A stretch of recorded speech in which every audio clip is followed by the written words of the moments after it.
Mtume Muhammad sallallahu alaihi wasallam apiga mfano wa Muislamu, asema maisha ya Muislamu kan nahli, ni kama nyuki. Anasema nyuki maisha yake yote ni mazuri, anakula kizuri, la taakulu illa tayyiba wala tukhriju illa tayyiba. Nyuki anakula maua mazuri. Muislamu ni kama nyuki, hali ila kizuri na hatoi ila ni asali anachokitoa.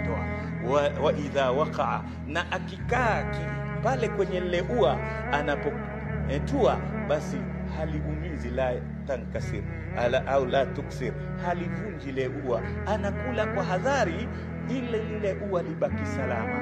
Haya ndio maisha tunataka tuwe nayo, tuwe na mazuri, tunakula halali, lakini matendo yetu na maneno yetu pia yawe halali mazuri, na tunapoishi katika maeneo yetu kuwe salama, hakuna atakayejeruhika kwa ajili yako wewe.